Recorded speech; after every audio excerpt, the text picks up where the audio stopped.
BLGLE. Oh, my bad. Hey, everybody. Welcome to the Philly Fan Radio Podcast. I'm your host, John Myer, along with Dan Palmieri.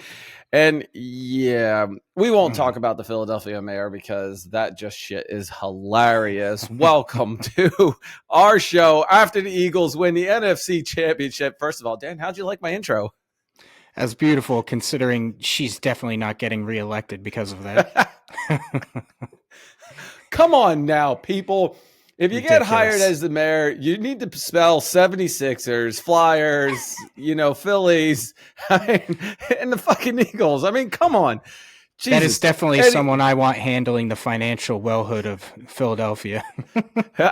Or the education of Philadelphia, let alone. Let's go to the spelling bee contest. All right. So anyway, Dan, first of all, the championship against the Commanders. It was like a divisional game, a rematch, the third game of the season. Holy shit. Like, what was your, first of all, I want to know your initial feelings, and then I want to know your real feelings after the game started, getting going. Initially, I was a little worried, not because I thought we were going to lose. I honestly thought that I bought into the whole Commanders were on a run here and they were playing really well and they got all the momentum and everything. I kind of played into that. It was closer to the game that I actually got to take a chance or got the chance to look at, who they played and, the Lions. And I got more and more confident as I looked at what the Lions were doing against them. Dan, when I first look at this game and we're first going into it, and we'll break it down. We'll break down the beginning one. I was slightly a little concerned on our defense, but knowing how our defense has played all year long, I knew Vic was going to adjust some things. First of all, Jalen Hurts, Saquon Barkley, and then there's the rest of the team. I mean, I know we all talk about that, but it is a huge team effort. I mean, number one defense, number one offense, in my opinion. They were just hardcore. Or have we been wrong about Jalen and Nick Sirianni throughout the season? And we are fans. We are not sports commentators, so we can kind of we have the emotion, the up and down throughout all of it. Is Nick not a cheerleader? I think Nick he's not a cheerleader. I think he's a culture guy. But at the same time, it is really hard to call him just a culture guy when he's got one of the winningest records in NFL history. We're talking about, 2 Super Bowls in 3 years now. I mean, it takes a hell of a coach to get that far. I mean, you see other coaches in the league, they can't even sniff a Super Bowl at Dallas. And, you got Sirianni. I think we're not giving him enough credit, really. He may not call the plays, but at the same time, it's working. I mean, the collaboration he has, the most important thing about a team is keeping things together, keeping the locker room together. And he has the support of everybody in that locker room. And I think it's no coincidence that after the bye, Jalen Hurts made the comments that he and Sirianni got together and hashed things out, and we kind of just brushed it off like, yeah, that's what they're supposed to do. They're supposed to talk it out. But I think that was at the point that Jalen really bought into what Sirianni was selling, because I felt like the entire team was bought into him, but Jalen had his reservations. And I think finally Jalen showed the trust he had in Sirianni. And since then, I mean, with the philosophy change and everything, we've just been, it's no exaggeration. I mean, we are the best team in the NFL. I don't care if the Chiefs have a better record. We are the best team in the NFL right now. I agree. I think what you said there is that during the bye week, we got together, we talked. That's the typical stuff that you hear from them. We got to make sure we don't say anything stupid in the media, or they take it further, like passing or inner excellence. They just take it too far, and they just want to run with it and kind of put a wedge in there, making everybody a little aggravated on it. But Jalen, you look at he's holding the ball a lot longer. That was our biggest thing. But in actuality, you and I have been critical, I mean, of every game, and yet look at their record. They're going to the Super Bowl. We were wrong in a number of instances, but we are Mm-hmm. fans, so we're allowed to have those up and downs, bipolar kind of comments like, man, what the hell's going on?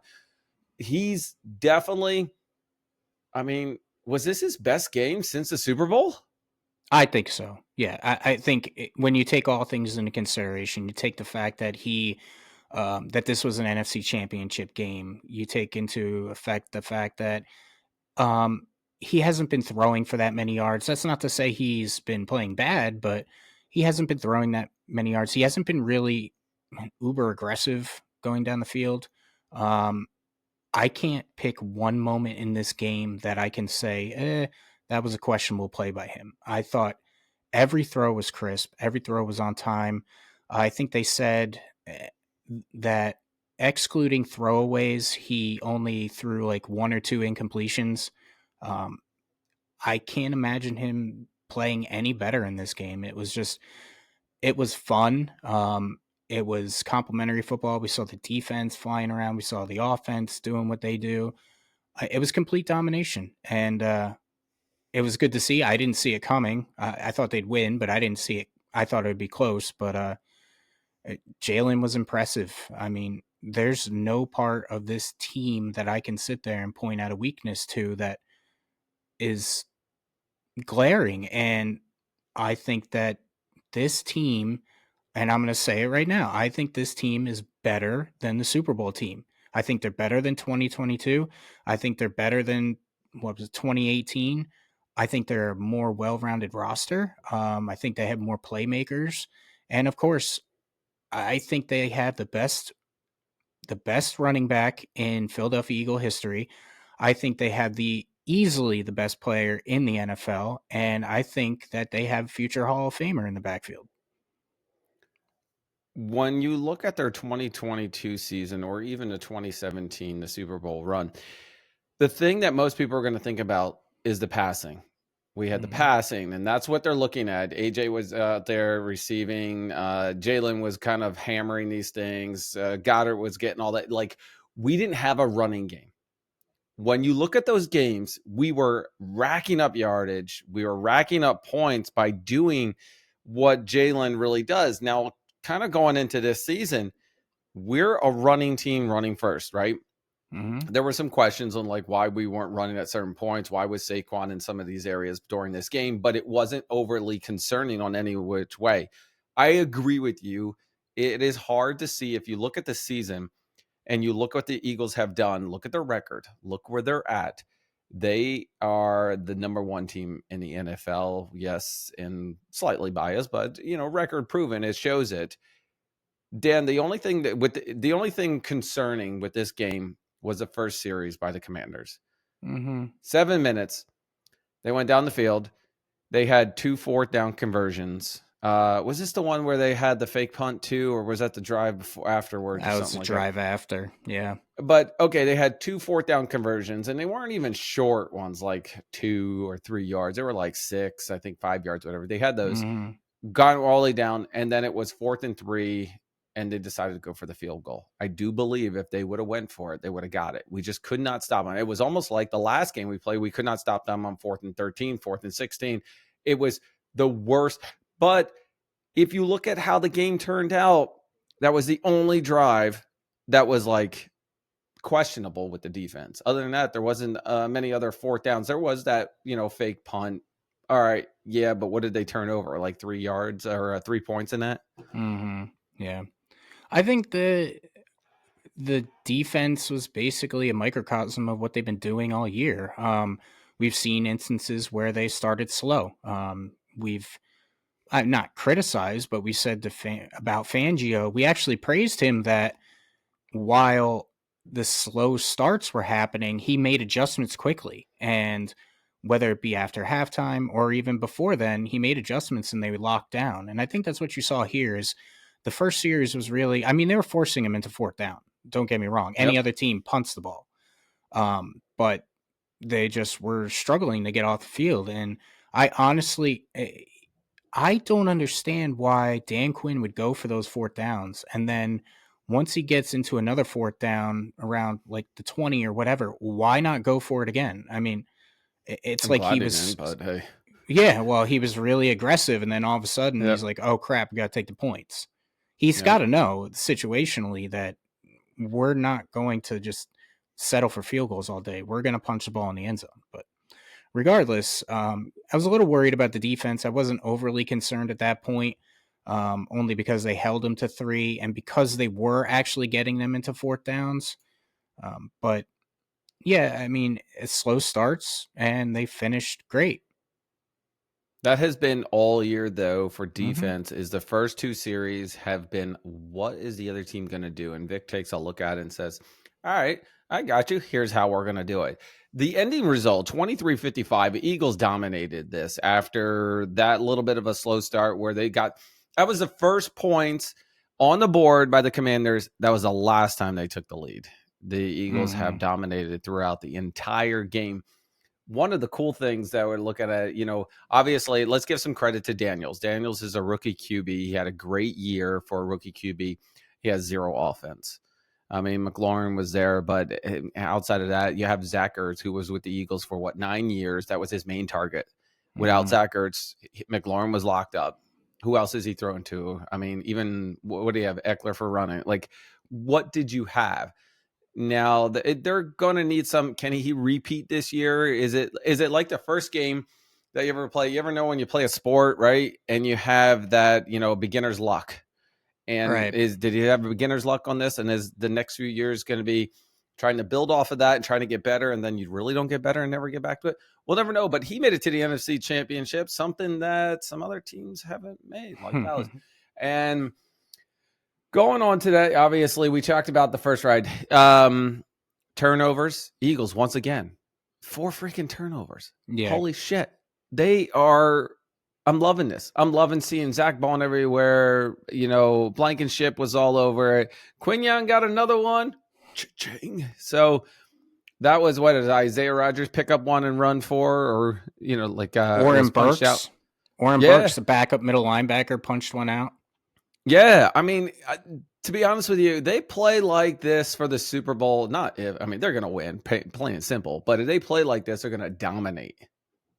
Yeah, I think what it all comes down to is, and we'll go into the Super Bowl more. We'll do analysis on that, but definitely, I mean, there's just so many things to like about this defense, and even the offense. I mean, they've redefined what the Eagles football should be. We finally have a team that's tough. It's hard nose on both lines. I mean, I think it's crazy to think that we had Jason Kelsey retire, and we plugged in a Pro Bowl center.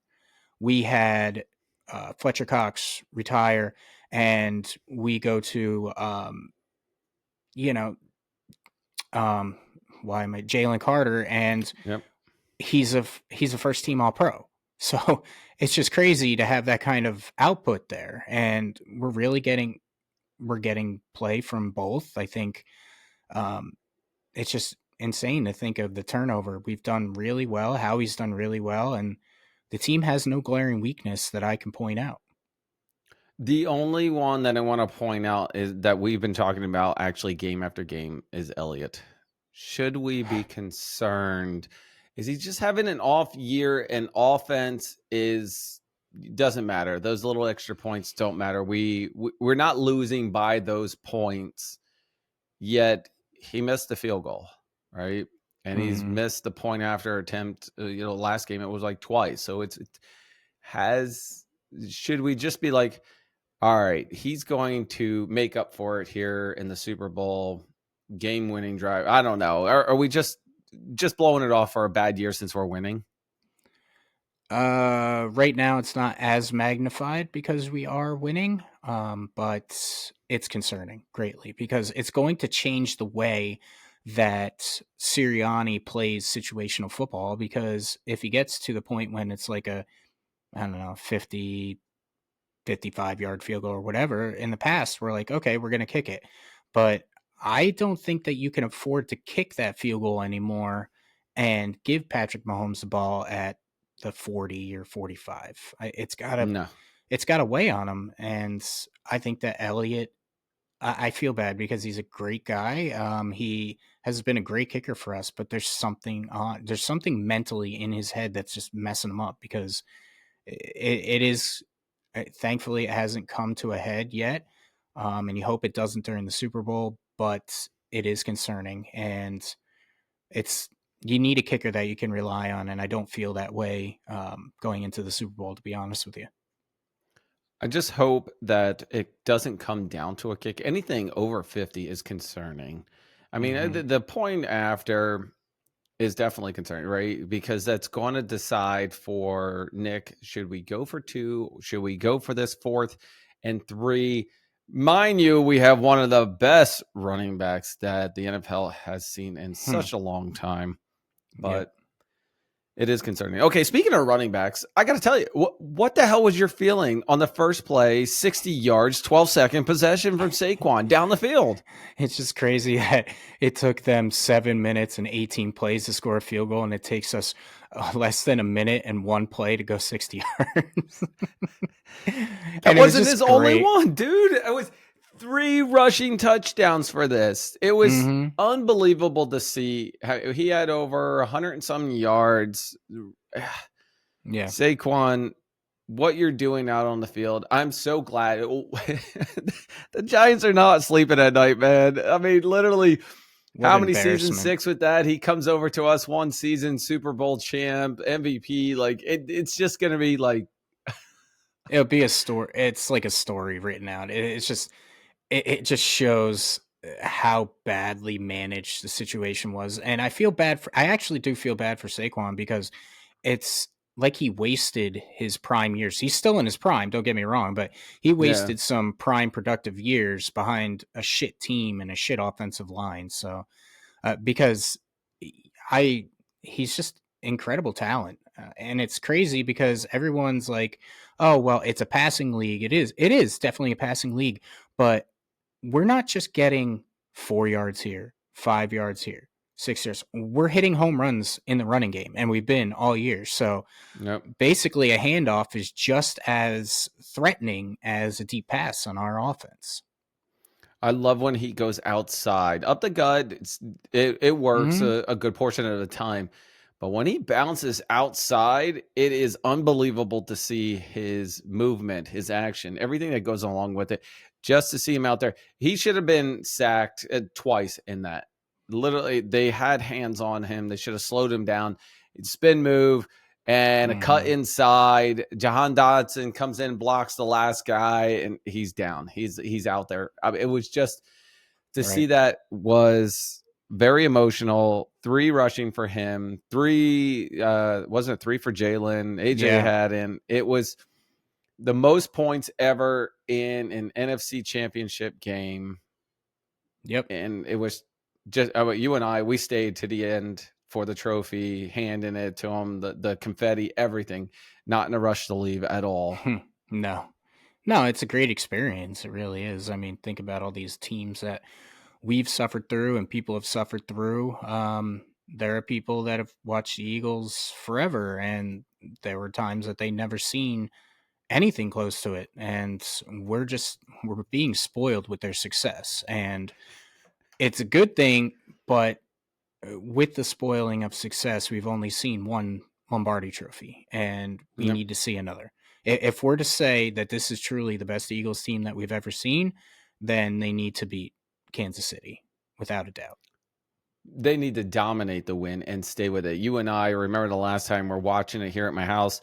We're watching them dominate left and right, but defense never adjusted. Mm-hmm. Our defensive coordinator did not change things up, did not move. He literally stayed the same and allowed him to go down the line. I know we're going to talk a little bit about the Super Bowl today. We also got another recording planned next week before the Super Bowl for our analysis on what's hanging on. So don't worry. We're not going to go in too much today. We're talking about the NFC Championship game. Dan, a couple more things I want to talk about. First of all, how funny was the longest second down in NFL history? And you could get the ball any closer. I think Cam Jorgens could have been a plop, and like it would have been a touchdown. Well, we all learned that there's a rule in the NFL back handbook that states that they can hand us a touchdown. I think like section 17 or something. Yeah, if a team is keeps doing an unfair act, the opposing team can be awarded a touchdown. It's just Yes. No, they could be awarded points, they said. I mean, is that a yeah. touchdown or and I love it. They could be awarded points by the ref. Who decides the points? Because if you give me 1 point, I'm going to be like, no, I don't think so, man. I'll just keep taking the thing. Like, It was the most ridiculous thing in the world. I mean, it's just hilarious. people. He just kept jumping over. So stupid. It doesn't matter. I mean, even though he was jumping over, what did you think you were going to accomplish? He's still going to go right under you for the touchdown. Yeah, I think the second time that he jumped over, Jalen like backed up and let him fall. Like you were watching the guy. Like, what the frick are you doing, man? Like, Yeah, exactly. What the hell's what's going on? I would have loved. I know Jalen doesn't have much of a facial expression, but I would have loved to see his facial expression on that. He went over. It was. Let me read this to you. First of all, they got the penalty. And then the Eagles were lined up first and goal. This was in the fourth quarter, by the way. So, 93. Let's see where they're. Oh, basically, what were they? 1 yard line or something. Mm-hmm. Then it was Jalen up the middle, no gain, right? Okay, which was really weird. But I don't think we had the tush push then. I think he was just going to try to run, and he got it. Anyway, second and goal, penalty. Louveau, encroachment. That was the dive over it. Is it Louveau? Anyway. Louvu. So there you go. They're at the half-yard line now. Yeah. They're at the half-yard line. Penalty, Louvu, encroachment. Okay, so they're half of the half. We're at the quarter-yard line now. Yeah. Second and goal, penalty, Jay Allen, encroachment. So now you're at the 8th yard line. It's like this at this point. And then he goes, oh, we can award some points at some point. 1, 2, 3, 4. Like at that point, they didn't want to move. They're like, oh my God, we're good. You knew you might as well have just given us the points and it made this easier. But it was more entertaining to watch this from the clock. It was 13:43 in the fourth quarter. It went just down to 12:35. So 1 minute of time literally took 10 minutes. And the funniest thing was that you knew when they were going to the line, you knew that they were just playing with them. They were manipulating them because basically he was running a hard count. You're running a hard count on a quarterback sneak. Yep. You know that he's just fucking with them at that point. He's like, guys, we're not moving. I'm just going to fuck with them. All right. You ready? Ready, set. Yeah, exactly. It was just so ridiculous. That was hilarious. I would have loved to see them award points. I think that would have been the first time in NFL history that a ref said, all right, here's some points. Yeah. There you go. On your way. Here's a hearty handshake and a good try to Washington.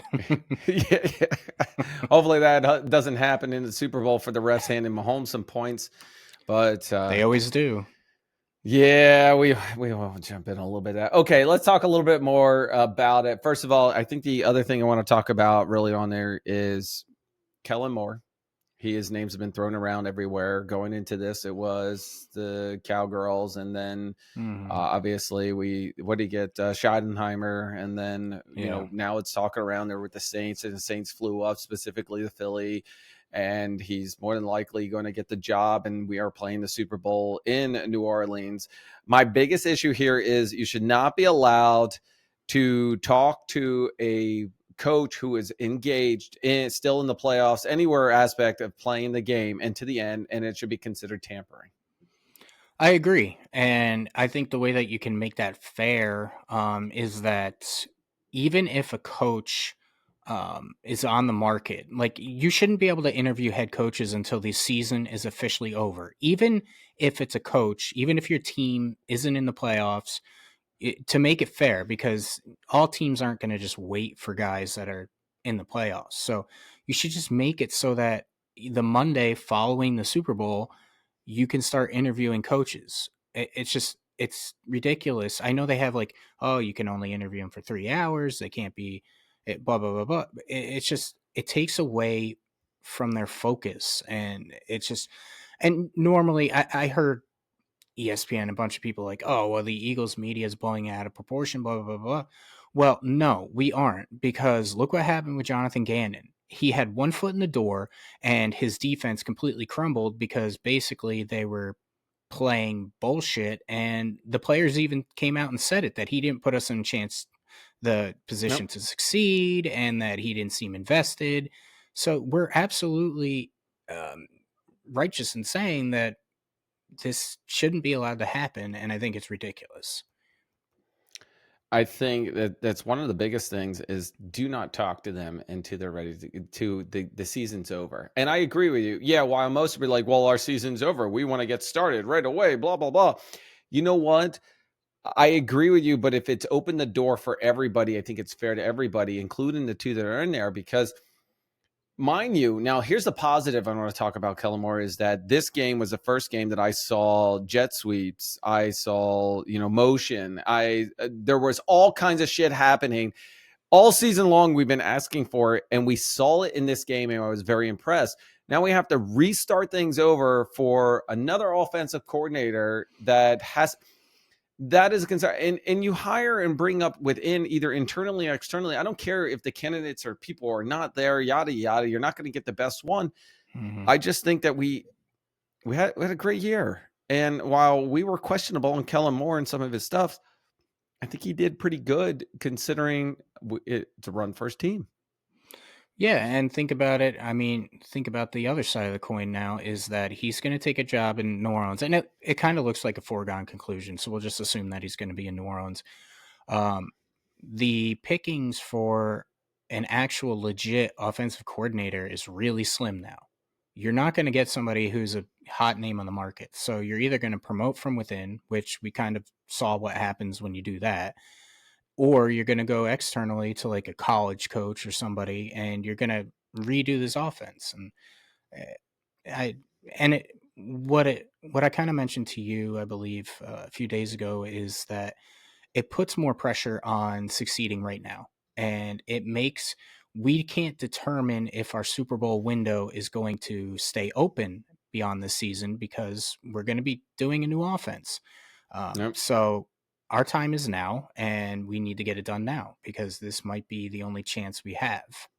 I don't think it will be, but there's so much uncertainty that goes with getting a new coach. I mean, we saw it last year. We were winning games last year in spite of our coordinators. Our coordinators were not Yep. putting the players in good positions, and it was only because of the talent of the players that we were winning games. And we Yeah, I don't saw want what to see happened. one. Yep. No, I don't want to see one-sided. I don't want to see a defense that we're dominating, but the offense is not clicking. Yeah, yes, we have great offense. We have great players on it.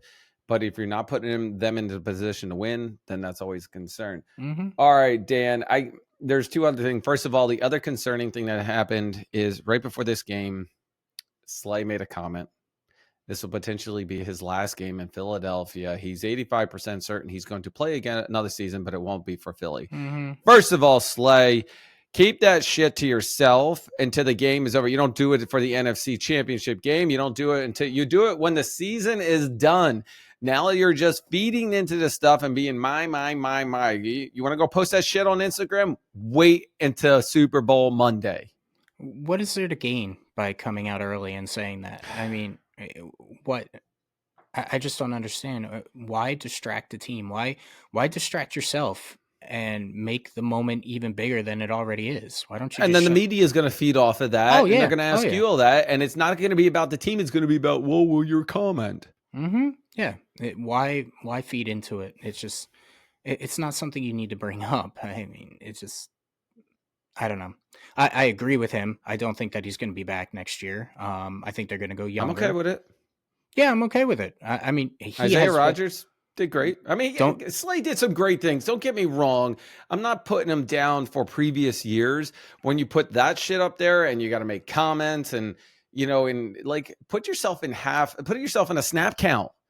You can't. Mm-hmm. His problem that I feel is that, while he is great, don't get me wrong, he is great, but he's not great for the entire game. He's always out, injury. Put yourself on a half and half snap count so that way you're not totally exhausted and you can still maintain your presence on the field. Mm-hmm. Yeah, and I was extremely critical of him. I think we both were throughout the season. We thought that Isaiah Rodgers should have started over him. Yep. But I mean, he's been rejuvenated in the playoffs. He's been locked down in the playoffs. Yep. And he's been really, really good. I I wouldn't mind him staying with the team, but I also wouldn't really lose sleep over him leaving. And I think that all comes from the fact that we can all agree that we have one of the best number one lockdown corners in the NFL. He's a rookie, and he is a generational talent on the outside, and we're going to have him for a very, very long time. So it makes it easier to move on from a guy like Slay when you have Quinyon Mitchell, because Quinyon can follow your best receiver while your secondary receiver can go to a lesser corner and Yep. still have success. So I just don't get what Slay's getting at there. Maybe he's Like trying to put a hint out there. I'm going to be on the market. Well, hey, listen, man. Great. We got to lock up, a couple other people first. If there's some spare change in the purse, well, don't worry. We'll get you, Well, going. he's Maybe under you can he be on the is under practice squad. contract. He's under contract for next year. He's making a big cap hit, but he's still under contract. So what's he going to do? How's he going to get out? What is he going to how do you get out of that? Well, the only way that he could get out of it is if they trade him or they cut him outright. And I could see them cutting him, but if we don't cut him, we can put him in for a reduced snap count, and he's got to either play it or he's got to go whine on the field. I mean, literally, if he's locked in for that, then why even post it? How are you going to say you're not?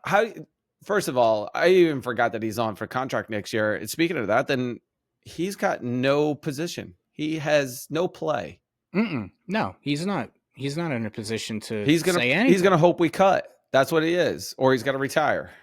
Right. Yeah, and he said that he wants to play one more year. Well, I mean, he says he wants to play one more year right now, but there's going to be a lot of people that, if they win the Super Bowl, that will reassess their careers. I don't know if Lane Johnson will be one of them. I think he still is going to play for a little bit, but Slay might be one person that says, listen, I went out on top. Kind of does what Michael Strahan did, where he just goes out after a Super Bowl and retires. But Speaking of that, yeah, go ahead. BG. Mm-hmm. I think that's another one. I think that now, of course, they opened up the practice window. Even if he does play in the Super Bowl, play? I think he's going to play. I don't think you're going to see him for let's say 25 snaps. I think you're going to see him for maybe 15 snaps. But for BG, I thought that he was going to come back for another year. I don't think he's the type of person that can live with himself going out on an injury. But if he comes back to the Super Bowl and he plays in the Super Bowl and has some success, I think he'll retire. And I think rightfully so. He's earned the right to retire. Regardless, he's earned the right to retire. But I think that when they win, he will retire as long as he's out there. As long as he takes maybe, I would say a handful, right? I don't want to say one snap. One snap doesn't feel like you made an impact on it. Maybe he comes out, swipes the ball from Mahomes' hands, ends the game, and... Well, let's put it in perspective. He's going to play more than Bryce Huff. Even if he only plays 5, he's going to make more of an impact than Bryce Huff. Come on. You forget Bryce Huff is even on this roster at this point. Dude, I saw him on the sideline. I'm like, who's 0? Swift out? Oh, that's right. Huff. I saw him in for a play, and the way that I was able to recognize that it was him is because his jersey was completely clean. There wasn't a spot of dirt on that thing. That's how it's been all season. Yeah. Oh my God. All right, let's move on here. We talked about BG's coming back. He's definitely, I don't know how he's doing it, but when they win, he's gonna, I think Lane Johnson he's been great all year. I don't know what they're doing, but what injuries? Nothing. Normally he's had some kind of injury and out. Great. Like he's been doing good. Cam Jurgens came into this game with a tight back. We didn't think he was gone. Landon Dickerson came in for him. Then Landon Dickerson got a little hurt. Yeah. Jurgens came in there. They got 2 weeks or clean health. Okay. All right. We got almost wrap this shit up, man. don't worry, people. We've got next week. We're going to be talking all about the Super Bowl. Yeah, we're going to jump on some of the stuff, but one of the biggest things is, the Kansas City Chiefs cannot have a three-peat. That's going to be the theme this year. Everybody's going to be talking about it. When the Eagles played them, it was the Kelsey brothers, and that's all it was about this. Now it's going to be about Kansas City and the three-peat. And Yep. three-peat's not going to happen. Do we think Kelsey's going to retire then? I don't think he's going to retire. No, I think that he's going to keep playing He's for got probably another Why does he got to year. go anywhere? Why does he got to do it? Yeah, well, she's off tour, so maybe. Yeah.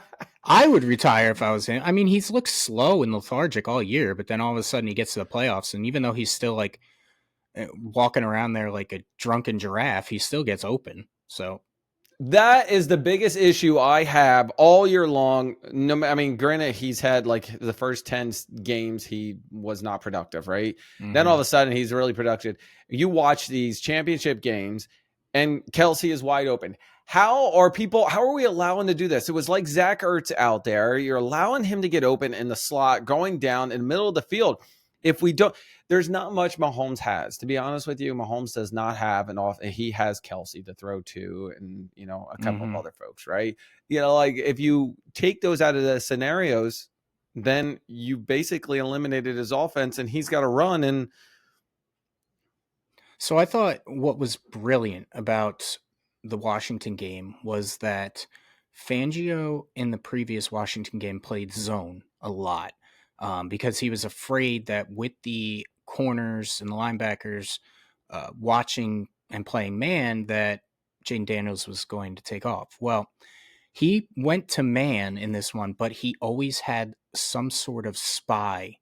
And I think that's exactly what they need to do with Mahomes because Mahomes will pick you apart if you're in zone. And that's how Travis Kelsey gets open is basically just slides to the left or the right in the zone, finds the open hole, and it's good. I think you got to play man. You got to get up in his face. And I just don't think that he is good enough anymore to get off of solid man coverage. And I hope that Fangio does that. I don't want to see him play soft zone. I'd rather them be man, aggressive, and get up in his face because I think that if they play zone, then we're going to see a very high scoring game. And I don't want to get into a shootout with Kansas City. I think we're the better team. And to be honest with you, I think we should win this game by at least 2 touchdowns. But if we get into a shootout, I don't feel comfortable at all.